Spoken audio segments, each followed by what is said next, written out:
Welcome to Finding Certainty with your host and U.S. Army veteran, Patrick Laing. Over the next hour, you'll learn from Patrick and his expert guests how to attract more certainty into your business and your life. Now, here is your host, Patrick Laing. Hi, everybody. It's been a little while since I was back here on Finding Certainty. It's amazing how fast time flies by. I say that on every one of our team meetings, and it seems like the year just started and we're already at the end of February. Today's kind of a special day because it's my birthday. I turned 57 today, and I spoke with my team this morning. I wrote a message to them just about how meaningful this birthday is. I made a goal a long time ago that I wanted to retire by the age of 57, or at least be able to retire by then. And we've got some exciting things happening with our company. We'll see how it goes over the next 12 months. But I think it may be a possibility where I could, not that I will, but I could retire if I wanted to. That is a tribute more than anything else to my team, our extraordinary vendor partners, my partners within Certainty Management, Certainty Global.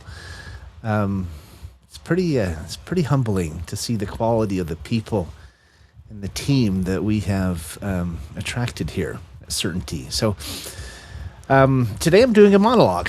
I normally do it on the first Wednesday of each month, but I'm actually doing one today, and I'm going to do another one next week. And we are up to the letter Q, as we are continuing our A to Z exploration of principles that help us build and nurture and expand certainty in our lives.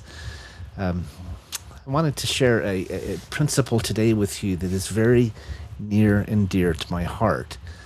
You know, it's been quite a journey. I've thoroughly enjoyed it. I mean, it's really amazing how much you learn when you teach, right? Or asked to give a talk in church, or to teach a lesson, or give a maybe speak from the stage or something. And I think we end up learning far more than we ever share with our audience. We think about it a lot more than them, a lot longer than them. We have to really, peel back the layers, if you will, of the artichoke, as they say. But even though I feel like a self-professed expert on certainty, we certainly talk about it a lot, et cetera, et cetera. I've learned so much more by unpacking these principles.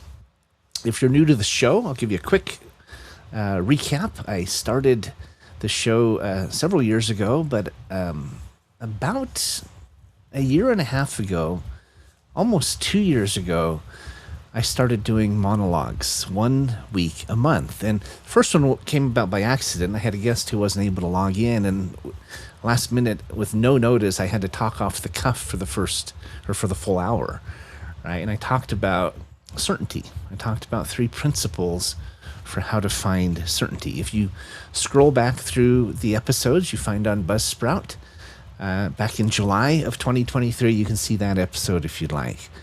Later that year, right around Thanksgiving, I decided to do another monologue on gratitude. And I just really enjoyed it, right? It was fun, not just asking questions and making comments, but talking the whole time. This is something about me, right? I like to talk, but but it was a great message. It was something that was meaningful to me, and I was able to share some thoughts that hopefully helped others along the way. Well, from that experience, I decided to start doing a monologue every month, the first Wednesday of every month. So I decided to go through the alphabet. I actually have an idea of actually putting the principles that I've been talking about into a book someday. But I started with A is for accountability, B is for balance, C is for composure, D is for discipline, et cetera, et cetera. You can look back through the episodes to see what those are. But, what's interesting to me is just how these principles of certainty are interwoven and interconnected. I mean, one touches the other. They expand one another. When you develop one, others invariably follow. A few months ago, I focused on humility.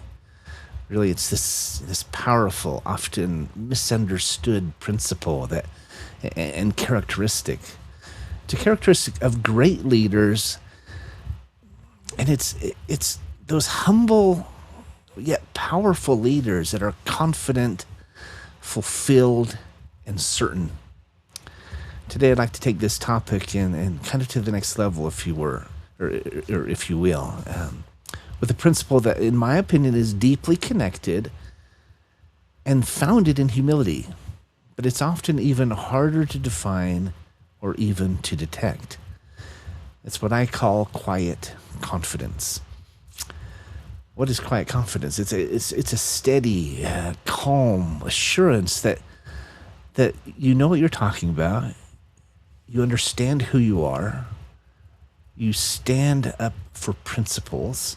There's a lot that's packed into it, a lot of layers. We're going to unpack some of those today, but quiet confidence is this steady, calm assurance that speaks volumes without needing to raise its voice. So, first question, what is quiet confidence? Well, just as humility, it isn't always apparent, it's rarely obvious, but quiet confidence is a level of assurance, of certainty, of faith, of composure. These principles we've talked about, right, through my monologues. But it isn't outspoken. It's not overt, it's not obtuse, it's subtle and reserved. It isn't arrogant, it's not loud or showy, it doesn't demand the spotlight, though it is often noticed and respected. Confidence of this nature is, in a very real sense, the self-assured energy of someone who knows who they are. Like I said, they know what they're doing. They know what they stand for. They know what they're capable of, and yet they don't need to prove it. They just do it. I think Nike has done a pretty good job of that reminder for us. Just do it. They've made it famous. And usually you'll find this principle in truly effective leaders, and you'll find that people are drawn to it, right? They want to follow it. They want to follow quiet, confident leaders more so than arrogant, outspoken ones.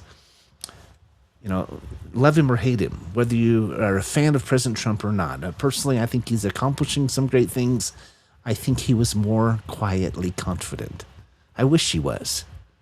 I think he could be, but I won't get political here. But I think that when you forget this principle, it detracts from your ability to lead, to unite people, to bring about great good. And I'm a fan of President Trump. I like the principles, the policies he's implementing in a lot of respects. I don't agree with everything, but a lot of it I do. But I do wish this was different about him. People want to follow quiet, confident leaders. There are a lot of different types of leaders out there, many compelling, charismatic, hard-charging. But the most impactful examples, in my opinion, are the ones who quietly went about doing good. Right? They're the ones who are remembered best, often for centuries. They're the ones who left indelible impressions on the rest of us. And they're typically the ones who brought about or bring about the most change. And not through force, not through violence, but through quiet, inarguable, and even indefatigable ways. They're definitely the leader, the kind of leader that I want to be. I mean, Jesus Christ was, of course, the epitome of this, right? As with all things. I mean, he is our perfect exemplar. He didn't need a megaphone to make an impact. He didn't need to toot his own horn or say, "Look at me." He was never about WIFM, what's in it for me. He was quietly confident. He knew his mission. He knew who he was. He served. He made a difference with the perfect example of quiet confidence. The ultimate example, of course, right? The only time I can think of when he got angry and voiced it that we're aware of was the day he cleared the temple from all the money changers, right? The movie or the series The Chosen, I thought, did a great job of illustrating this thing. If you haven't seen The Chosen, go check it out. It's on Amazon. I can picture him doing even this, right? Even though he was angry, or at least he was not happy, but he did it without shouting or losing control, right? Truly, Christ quietly, confidently impacted everyone around him. And he changed the world in the process, right? He knew who he was, why he was there, what he had to do. He was meek, humble, yet also powerful. What a powerful example of how each of us should strive to be in our own circles and in our own ways. Quiet confidence and humility, they're strengths, they're not weaknesses. I know some people think that if you're quiet or if you're humble, that you're weak. That's not true at all. They're two sides of the same coin. True humility doesn't mean thinking less of yourself. It means thinking of yourself less. Let me say that again. It doesn't mean thinking less of yourself. It means thinking of yourself less. Quiet confidence is what fills that space. It's the calm certainty that emerges when ego steps aside and self-awareness steps forward. Like I said, in a very real sense, this is what personified Christ. It's the same characteristic we see manifested in many of the most impactful leaders throughout history. So I thought the best way to dissect this topic today might be to do exactly that, to look at several examples throughout history, examples that I think personify quiet confidence. I thought we could go from the oldest to the most recent, and there's 9 more that I want to introduce to you today or remind you of today. Some may be new to you, many will be familiar. We'll call them our quiet and confident top 10. Right? I'll see if I can get through this list in the next, 48 minutes. I think I can do it. So, looking back in history, one of those that I've always loved and always stood out to me was Abraham Lincoln. He died in 1865, at age 66. Died too early, as we all know. Who knows what he could have accomplished with another 20 years, but still, we all, I think, are familiar with this story, but I wanted to remind you of a couple of points. During the Civil War and beyond, Lincoln was known for leading with empathy and moral clarity. And he was known for leading and being a leader who was controlled. He didn't toot his own horn. He didn't have to be in the limelight. His 2-minute Gettysburg Address is one of the most powerful examples in history and of brevity, right? and of strength. And those two, you don't think they'd fit into the same pocket, but they do. He didn't have to be long or effusive or self-aggrandizing. On the contrary, he was short and to the point, and we remember it to this day as one of the greatest speeches of all time. It was powerful. He was quietly confident. Another example, President Lincoln once drafted an especially strong-worded letter, right, to one of his generals, General Meade, and then he chose not to send it. He showed emotional discipline. That was my 4th monologue, right? D is for discipline. I try this myself sometimes, right? Writing out long emails to download or vent, but then sending them. I accidentally sent one to someone the other day, one of my partners, that wasn't supposed to go to him. He got the whole download, which I wish I hadn't done, but he probably learned a few things. But it was much more emotional and wordy and detailed than I wanted it to be. But I do try to do that, to download or to vent, but then I don't send them, right? It allows me to get things off my chest, think them through without damaging relationships, losing credibility. I think it's a pretty good rule to live by. I learned that from President Lincoln. He's one of my favorite U.S. presidents. Yeah, just really one of the most extraordinary examples of quiet confidence. Another one, and I'm sure you could have guessed, is Mahatma Gandhi. Right? He died in 1948. He was 79 years old. Gandhi was obviously another great example of this certainty characteristic. Right? He led India's independence. Not through violence, not through shouting, not through anything, but consistent and steady resistance, right? Non-violent resistance. His 241-mile SALT March in 1930 led thousands to the sea to defy British assault monopoly. It sparked massive disobedience, led to up to 100,000 arrests, all led by Gandhi, all of it quietly, without violence.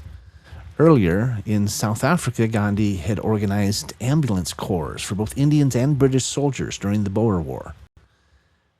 He led out quietly, confidently, maintaining morale and calm during the pressures of war. He's another one of my favorite quietly confident icons.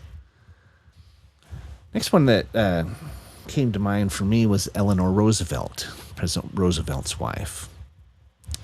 She was a shy lady. She was a shy first lady who turned human rights champion. She reminds me a little bit of Melania Trump. In 1935, she toured the impoverished coal mining communities throughout West Virginia. She advocated for aid. She connected wealthy friends with struggling families.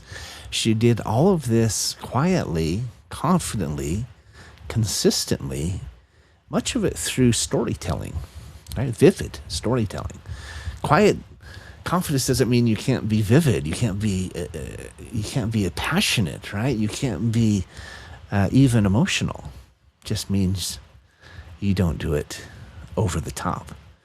You don't do it loudly. You don't shake your fists and cause disunity and problems. You just quietly put your head down and go to work, right? Later, as a chair of the UN Human Rights Commission, Mrs. Roosevelt and her thoughtful persistence ended up guiding the drafting of the Universal Declaration of Human Rights. It was a complex project of diplomacy. She led that. She was quiet. She was a compelling advocate that is remembered to this day. One of the neatest parks or monuments you can go to is there's one in Washington, D.C. There's a great statue of Mrs. Roosevelt. I love it. Go check it out if you're ever in Washington, D.C.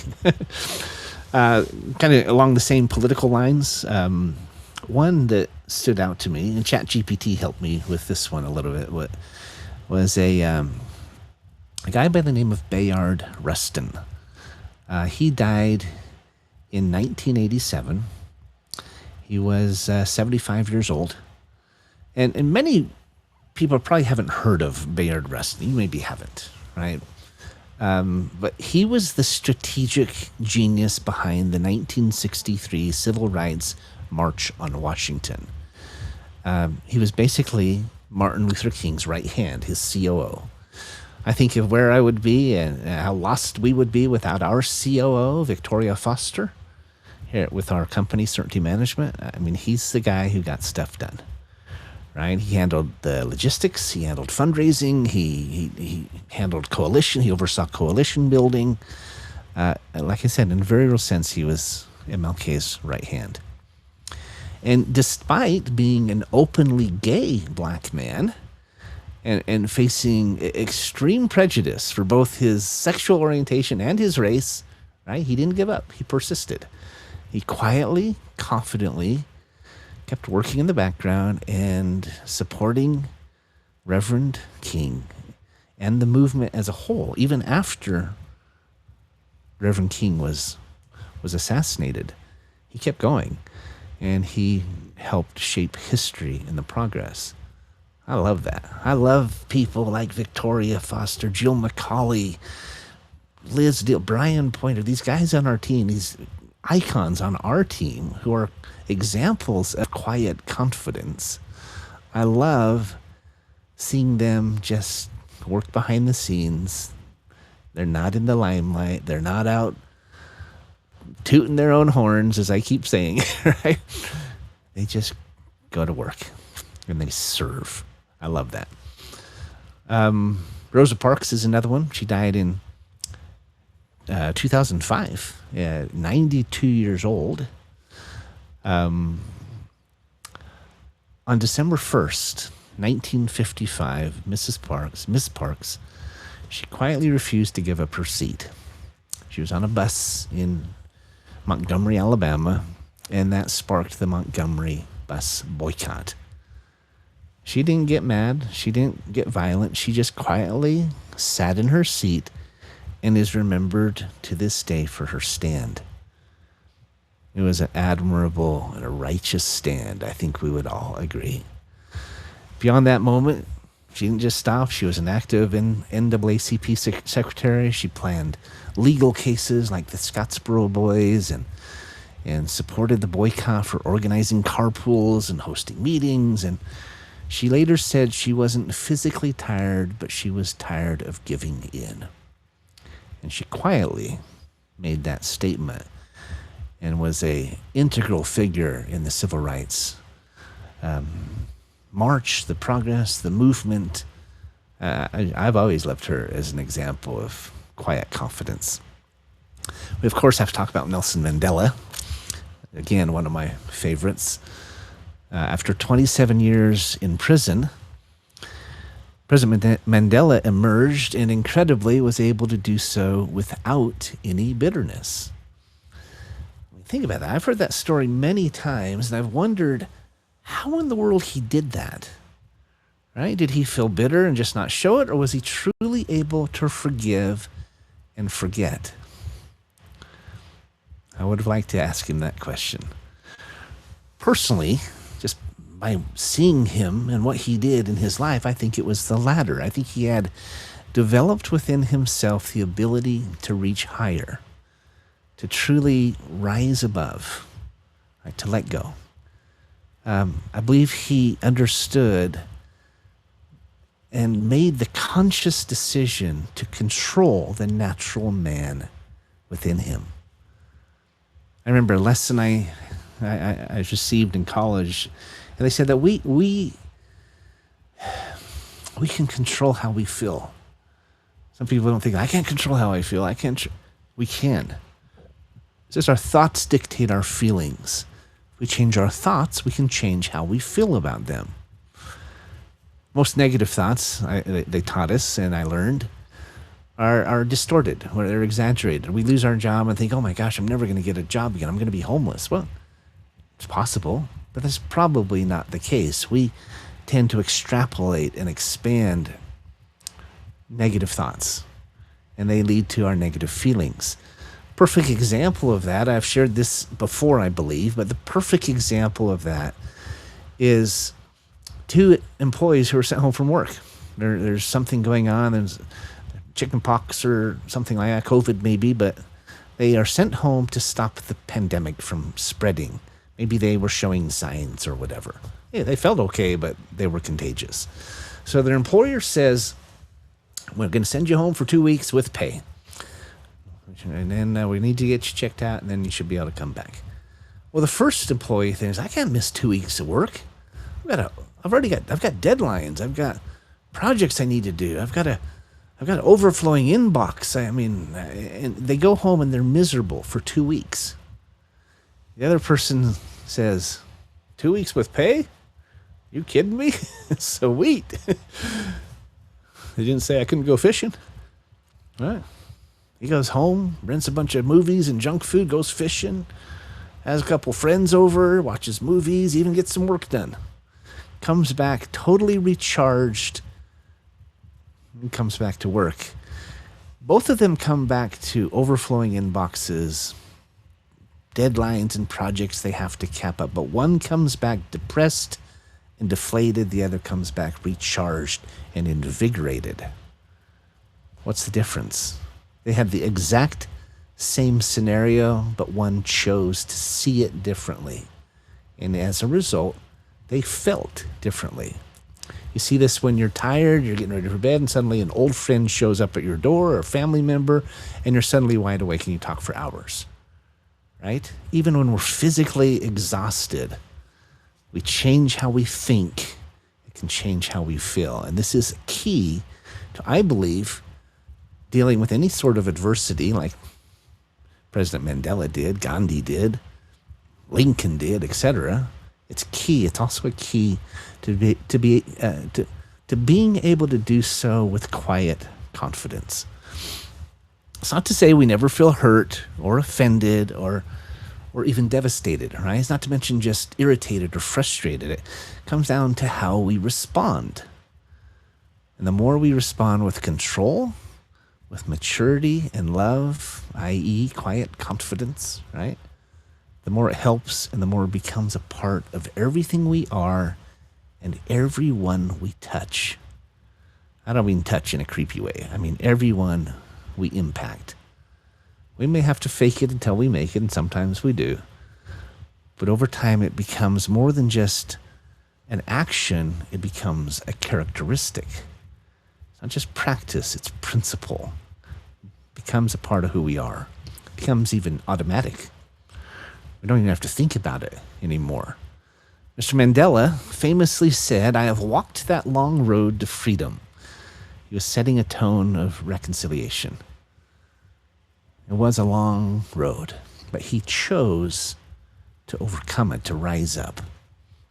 He went on to negotiate South Africa's first democratic constitution, and as president insisted on a two-term, this is interesting, a two-term limit maximum, showing again his moral clarity and also his restraint. It says a great deal about the man that so many around the world admire, and they came to respect, admire, and love him. And I think he's most definitely one of those leaders that exhibited quiet confidence and yet impacted millions of people in the process. He died at age 95. Maybe it's a secret to health and longevity as well. I think it's quite likely. There's two other quotes from President Mandela that I really love. He says, "There is universal respect and even admiration for those who are humble and simple by nature, and who have absolute confidence in all human beings, irrespective of their social status." And also he said, "May your choices reflect your hopes, not your fears." Again, we choose how to think, which affects how we feel. May your choices reflect your hopes, not your fears. There's no surprise why he's one of my favorite historical figures. Political leaders, influencers. I mean, I have a lot of them, but he's definitely right there at the top. His quiet confidence was inspiring, to say the least. So 3 more to go. Cesar Chavez died at age 75, died in 1993, so not too long ago, but age 75. He led farm workers in California through peaceful strikes and massive boycotts, remaining, just like Gandhi, remaining nonviolent throughout them all, despite multiple clashes. He dedicated his life to improving the conditions of farm workers all across the United States, not just in California. But he did have a significant focus on California's vast agricultural regions. In 1968, he held a 25-day water-only hunger strike to renew commitment to nonviolence. Isn't that interesting? Gandhi did the same thing on multiple occasions. A hunger strike is a quiet way to oppose or to stand up for or to bring about change. In 1988, he fasted again, this time to spotlight pesticide dangers. Both actions drew national attention. Very much like Mahatma Gandhi, he quietly led the charge. Right? He effected change on a national level, even global level, all the while advocating for quiet, nonviolent approaches. Maybe not quiet, but you see streets named after Caesar, Martin Luther King, and others all over the country today. And I believe it's because quiet confidence is not only impactful, but it's remembered. Here's another good one. Fred Rogers, Mr. Rogers. He died in 2003 at age 75. Soft-spoken, and gentle. Mr. Rogers was a much beloved television personality, known for his subdued and selfless style. Even when he testified before the Senate back in 1969, that was the year I was born, he testified to defend PBS funding. And in just 6 minutes, it's a very short testimony, but in 6 minutes, his calm demeanor, his sincerity, and his authenticity won support for children's programming for decades. I think it's a great example that demonstrates how quiet, serene, steady authenticity can move hearts and minds, even at the highest levels. There's one more example that I thought might be worth mentioning. Angela Merkel. She's currently 71 years old. She's still with us. She served as Chancellor of Germany from November 22nd, 2005 to December 8th, 2021. She led Germany and the EU through multiple crises. I mean, the Eurozone collapse, Brexit, migration waves and challenges, COVID-19, and the list goes on. And she did it without ever grandstanding. She was known to listen attentively. She learned things swiftly. She adapted her approach. She exemplified servant leadership. And it really prioritized results over rhetoric. She's a great example, I think, of a leader, and it's a credible example. I mean, one that we could all learn from. And let me repeat this last paragraph. She was so respected and impactful because she did three main things. She listened attentively. She learned swiftly. Quiet confidence doesn't mean you have all the answers. Great leaders are open to input. They're constantly looking for ways to grow and learn and adapt and improve. But she listened attentively, she learned swiftly, and like I said, she adapted constantly, like a GPS, recalculating, right? She exemplified servant leadership, and that prioritized results over rhetoric, as I said. She served for 16 years. This makes her the second longest serving chancellor in German history. And her longevity is unusual. Mostly due to Germany's parliamentary system. I mean, maintaining the confidence of a fragmented Bundestag, that's Germany's federal parliament, across 4 successive elections. It's a major political feat. And after each federal election, the Bundestag can elect or re-elect a chancellor, provided they maintain the parliament's confidence. I can't help but wonder if her style was one of the main contributors. I'm pretty confident it was. Be that true or not, internationally, Chancellor Merkel has been recognized by many as one of the world's most powerful leaders during her tenure. We're going to go to a break real quick, let you learn a little bit about us while we learn a little bit about you. I'll be right back. Thanks for being with me here on Finding Certainty. It's good to be back. Look forward to lots more conversations. Certainty Management can help create more certainty in your life with our deep discount health insurance options, even for 1099s, part-time employees, volunteers, and more. Pay less to protect yourself, your loved ones, and your team. Call 888-684-3122 for a free quote today. That's 888-684-3122. Visit us on the web at CertaintyTeam.com. That's Certainty, T-E-A-M, like Mary.com. If you're a nonprofit in need of funding, we can help. Certainty Management is a cost reduction firm that also helps churches, schools, sports teams, and other nonprofits raise unlimited zero-cost funding. Best of all, you don't have to sell anything or ask for donations. Call 888-684-3122 to learn more today. That's 888-684-3122. Visit us on the web at CertaintyTeam.com. That's Certainty, T-E-A-M, like Mary.com.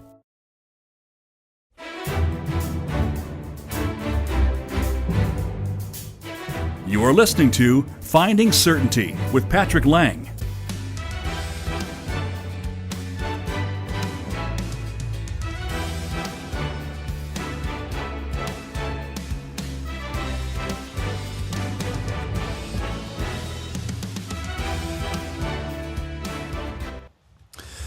All right, I'm back.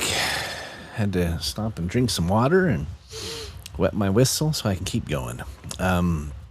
You heard our ads that talk a little bit about how we can help with lower cost benefits. We can help nonprofits raise unlimited funding, zero cost funding. We don't charge anything for our help in that space.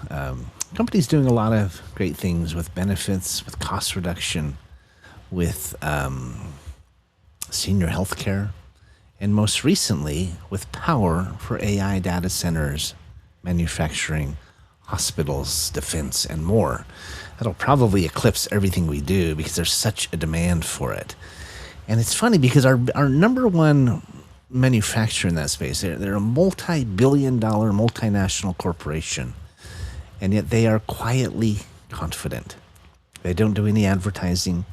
They don't shout what they do from the rooftops. In fact, they ask us not to do social media, not to cold call. Our entire business is word of mouth, and yet they know how good they are. Their technology is 5 to 6 years ahead of anyone else. They are supremely confident. And the CEO, who we've introduced to several clients now, he doesn't get loud. He's not braggadocious. He's humble. He's quiet. He's confident, and it's really invigorating. If you or anyone you know is looking for power, I'll just put a quick plug. Reach out to us. 888-684-3122. We can help. We can install it quickly, independent from the grid.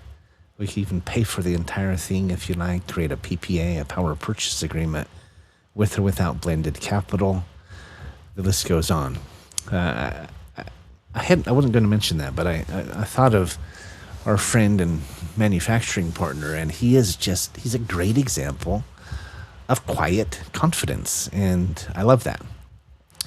So let's reflect on what this means. And what is this quiet confidence these leaders and these figureheads I've been talking about each demonstrate or have demonstrated in their own ways? I mean, number one is these leaders favored action over flashy speeches. They showed steadiness and resolve without fanfare, right? They all exhibited moral clarity.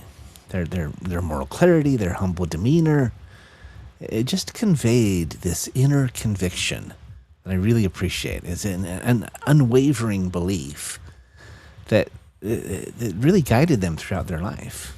It's a principle that was inherent to who they were. Their presence, whether delivering a short address like President Lincoln in his Gettysburg Address, or stepping onto a crowded bus and not giving up their seat, or entering a hearing or guiding a nation, it carried profound weight without the need for volume or grandstanding.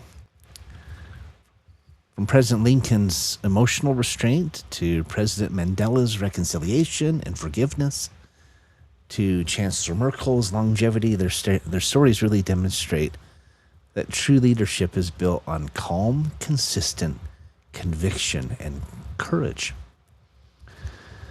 So let's bring in a few just practical tools, okay, from a modern day leader. Another example that I think is a great example of quiet confidence. You may or may not be familiar with her, but Natalie Dawson, she's an extremely successful businesswoman, executive. She's known as a communication expert. And I thought I'd share with you, as part of this monologue, 4 or 5 quick principles or lessons that she teaches that I think can help you and bless you in your life. Let me tell you a little bit about her so you know that she knows what she's talking about. Natalie Dawson is an American entrepreneur. She's an author. She's a business leader who's best known as the co-founder and president of Cardone Ventures. It's a business consulting, it's a private equity firm that she launched in 2019. So only, 7 years ago, alongside Brandon Dawson and Grant Cardone. Their company specializes in helping business owners scale their operations, achieve personal, professional, and financial goals. She manages over $1 billion in client businesses, and she's generated more than $100 million in revenue. It did that within just its first 3 years, so without external funding. So pretty impressive, to say the least. She was born April 12th, 1993. It's my daughter's birthday, actually. Kind of cool. She's born in Ohio. My mom was born in Dayton, Ohio, so a little bit in common there. But she studied at the London School of Economics, where she developed a very strong foundation in operational and financial management. Natalie's built a reputation for her expertise in team development. She's hired and trained and led thousands of employees throughout her career. But she's also known for her leadership style. It emphasizes aligning teams with business objectives to drive measurable results, but to do so in a way that is not over the top. She's a best-selling author. She wrote a book called Teamwork: How to Build a High-Performance Team, which offers a really comprehensive guide to creating engaged and aligned teams. I love that word, alignment, right? People are much more aligned if they're following a leader who's just quietly confident. She talks about scaling their businesses. She hosts a very popular podcast called Building Billions, where she shares insights on entrepreneurship, leadership, personal growth, and communication. She has a very large following on YouTube and Instagram. So I wanted to mention her today because she seems to understand this principle of quiet confidence. Right? She put out a video recently that's called How to Speak Like the 1% Elite. And in this video, she outlines 5 lessons that reflect and I believe reinforce this principle of quiet confidence. Her first lesson is to speak with certainty, not hesitation. You know, I love that one, right? Certainty is what we're all about, right? My show, it's our companies, the ways we're trying to get back. It's all surrounding this principle of certainty. She says remember that quiet confidence doesn't mean you're tentative or hesitant. She says, speak with certainty, not hesitation. She says, it doesn't mean you're weak. On the contrary, Natalie points out that people follow those who are strong and sound sure of themselves. I think we'd all agree with that. When you use phrases like I think and maybe or I believe, they weaken your authority, whether it's with children you're raising, customers, clients, partners. Quiet confidence says, here's what I know, not here's what I hope. You may think you're being, communicative or even considerate, and, those things are important. But she insists, and I would agree, that you need to make sure that while you're collaborating, you're also not coming across as weak or uncertain, unsure, or vacillating. People want to follow leaders that are certain. Like I said, I love that word. So she says, second, project your voice, even if you're soft-spoken. You don't need to yell, but you do need to be heard. Confident people don't apologize for their voice or presence. They stand tall. I got to remember that. I have backache. I have back pain, so I tend to slouch a little more than I should. But she said they stand tall and they speak with purpose. You can be gentle and respectful and still command the room. This is a good tip. She says, speak slower than you think you should. It's a good one for me to remember. She says, you should also speak slower than you think you should. Fast talking often comes from insecurity, and slowing down shows thoughtfulness and self-control. It gives your words weight. The confident pause speaks as loudly as the words themselves, more often than not. I've had many people tell me that they like the sound of my voice, not just my words. They say they find it calming and reassuring. That's a nice compliment. I appreciate that. It's pretty good feedback, and it is a pretty good goal when you're speaking, when you're leading people, when you're negotiating or diffusing difficult situations. I mean, maybe I should have been a hostage negotiator. Haha. But seriously, I did work in counterintelligence and counterterrorism, and the same thing, that controlled, quiet, consistent approach was always what won the day. But seriously, if you think about it, could what you're saying be even more impactful by slowing it down? By choosing your words carefully? Even thinking about the tone of voice that you use? My premise, my conjecture would be that it would. She says, make eye contact. It's easy to do when we're talking with someone, or even when I'm doing an interview. It's harder to do on a monologue. I do have an outline here. I'm following it along. That is helping me remember what I wanted to talk about. But so it's hard because I like keeping eye contact, and it's difficult to do. But Natalie reminds us that eye contact builds connection, credibility. When you look someone in the eye, you're saying, I'm here, I see you, right? And I'm not afraid to be seen. They're pretty important principles. It's one of the most underrated tools of quiet, confident, impactful, and effective communication, just having good eye contact. Always finish strong, she says, whether it's a conversation, a meeting, a keynote speech, like the one I just did in Dubai. I was just in Dubai, United Arab Emirates in December. I gave a keynote speech about about what we're doing with power for AI data centers.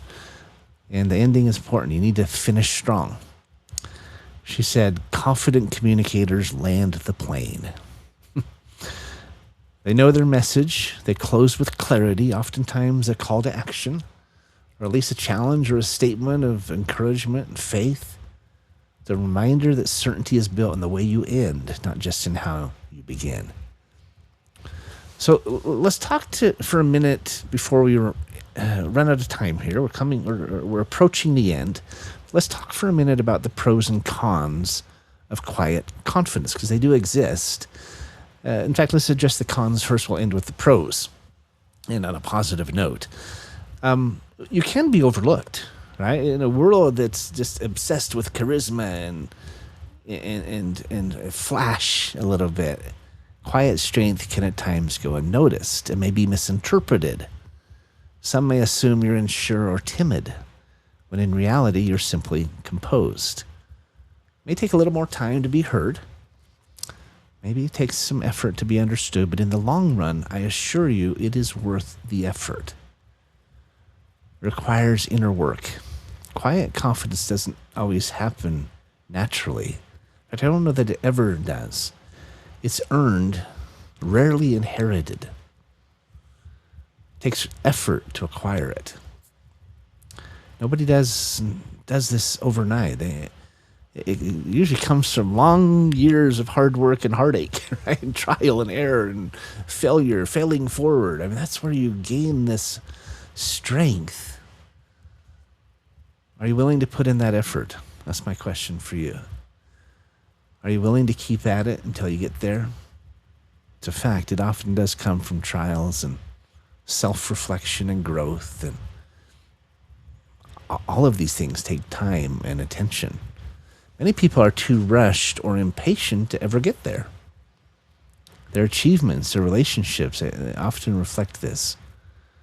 Some of the pros are that you become a trust magnet. I mean, people trust those who don't need to boast. You become more steady when you're under pressure. Quiet confidence is grounded. It doesn't get rattled too easily. It does inspire others. It sets the tone and allows others to feel safe, to feel seen, and to feel supported. And it's adaptable. Just like Chancellor Merkel, we talked about her adapting and how that was one of her strengths. It's rooted in self-awareness. It adjusts, but it does so without losing itself.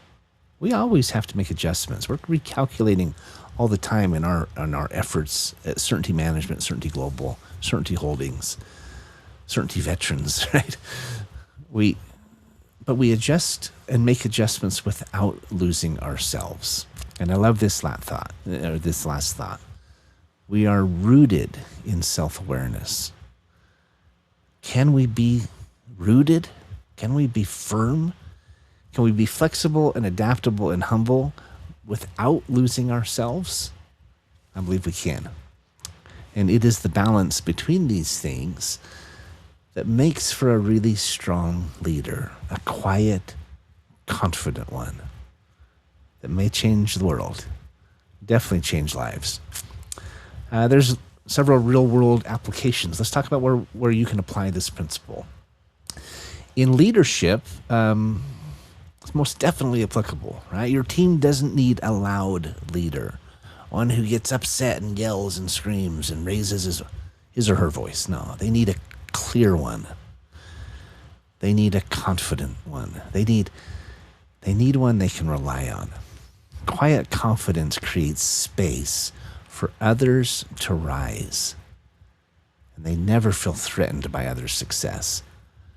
In sales, people rarely buy from the most aggressive salespeople, and if they do, they regret it. They buy from the one who listens, who understands, who responds with calm certainty, who resolves objections, doesn't overcome them. People love quiet, confident salespeople.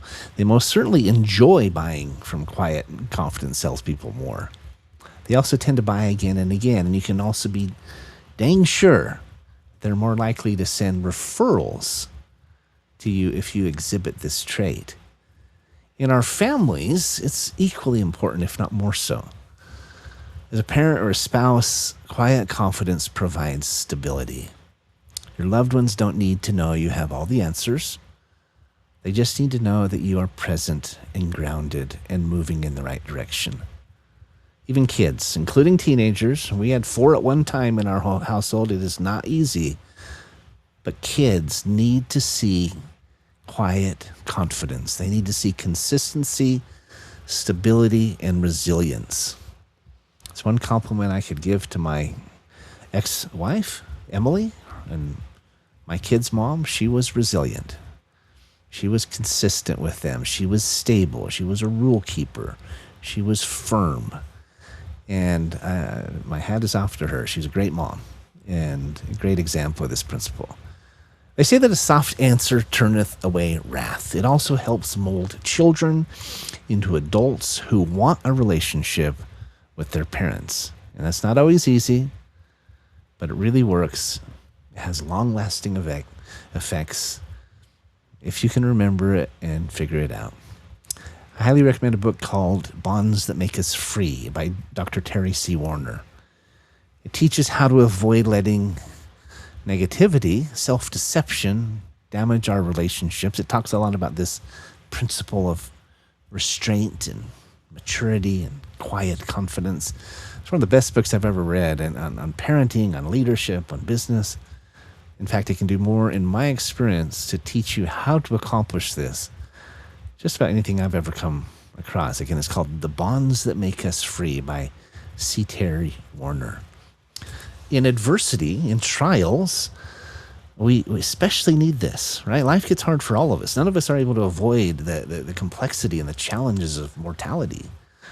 When we can remain calm and confident, even when we may not feel that way 100%, our calmness, our quiet assurance and resilience becomes a lighthouse for others.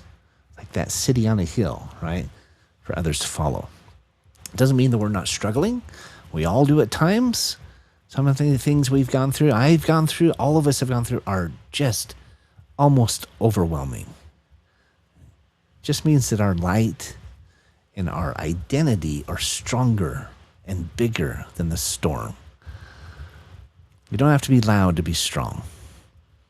The most certain person in the room rarely needs to say it. Practice confidence without performance. Speak clearly, calmly, and with purpose. And let your actions whisper what your ego wants to yell. In closing, I invite you to practice this characteristic, this principle. Practice quiet confidence in your own life. Whether you're in a boardroom, a kitchen, or on a rally call, right? That's our preferred replacement for Zoom. It's a web conference built on the blockchain, unhackable. It's pretty cool. If you want to know about that, let me know. But even if you're on a web conference dealing with a an issue at work or an employee, take a breath, slow down, make eye contact, sit up straight, say less but mean more. As the saying goes, confidence is silent, insecurities are loud.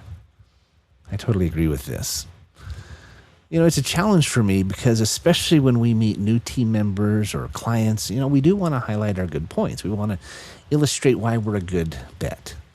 So we do share some of our achievements, some of our accolades in order to establish that fact. And I always struggle with that because there's a fine line between boasting and highlighting, right? You're building relationships of trust, but you also have to share facts to get there. And so, but I always feel a little bit like we're aggrandizing ourselves. But the basic rule of thumb is it true? And less is more. When your confidence is rooted in truth, in experience, and in authenticity, you don't need to raise your voice. You don't need to belabor a point. You just need to speak.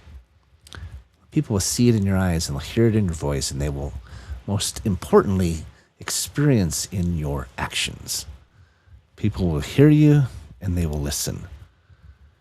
Thank you for joining me today on Finding Certainty. If today's message resonated with you, I'd love to hear your thoughts. All right, don't forget to check out Natalie Dawson's website, or videos or tools. You can go to thenatalieDawson.com. I'm not sponsored or anything. I just think it genuinely helpful. Please like and share and comment on Finding Certainty. I love it when I see people repost this from our YouTube channel or Facebook or LinkedIn and put it on your channel. I really appreciate it. It helps the show grow. It helps get the word out to more people. And I do believe that our interviews and these monologues can bless lives. So until next time, keep walking in certainty. Remember, the world needs more leaders who don't need the stage to lead. Remember, too, that certainty is out there. You can find it. We can help. If we can do anything to assist, we'd be honored. I wish the very best. Have a great rest of the day. I'm going to have a great birthday. Going out with my wife tonight. Dinner and a movie. Going to see that new movie, I Can Only Imagine. It's a sequel. If you haven't seen it, go see the first one first and come see the second. It tells the story of Mercy Me and their multi-platinum hit, I Can Only Imagine.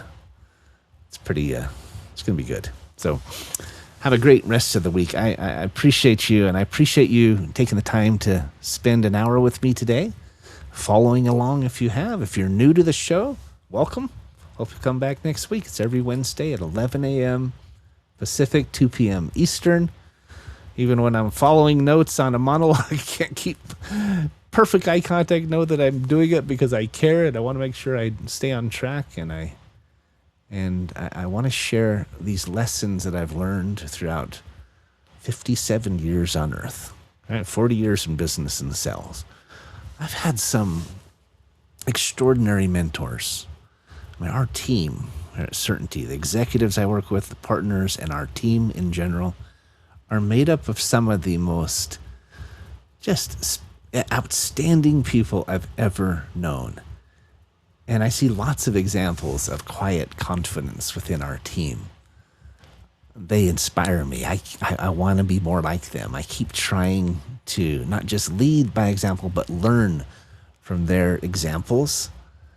And I'm just humbled by it. I'm just blown away by the people I've been blessed to associate with. And if you want to learn more about us, you can find us at certaintyteam.com. Reach out to us, 888-684-3122. We have 10 divisions that can help improve your profitability. If you're looking for power, as I said, we can help and we can fund it. Maybe you have a student loan that you're struggling to deal with. We can help eliminate that. If you're no longer in school, if you have at least $25,000 in student debt, we can eliminate it for you. And if you or anyone you know has a church, a school, a nonprofit, a foundation, a children's hospital, any of them that are looking for funding, We can show you how to raise unlimited funding with zero costs, without asking for donations, without having to sell things, get grants. We use a principle we call the reciprocal fundraising, and it is extraordinary. Thanks again for being here with me. I'll get off my soapbox, but I appreciate you. I look forward to ongoing conversation. Next week, I'm going to do another monologue, since I normally do them the first Wednesday of every month. Next Wednesday is the first Wednesday of March. So come back and see what R is for what. I won't say it now. You got to come back and listen next Wednesday, 11 a.m. Come back and listen in to see what R is for what. It's one of the most important messages I've shared, I believe. I attribute most of my success to this principle. It is life-changing if you implement it. So I'll see you next week. Thanks for being here, and I wish you the very best.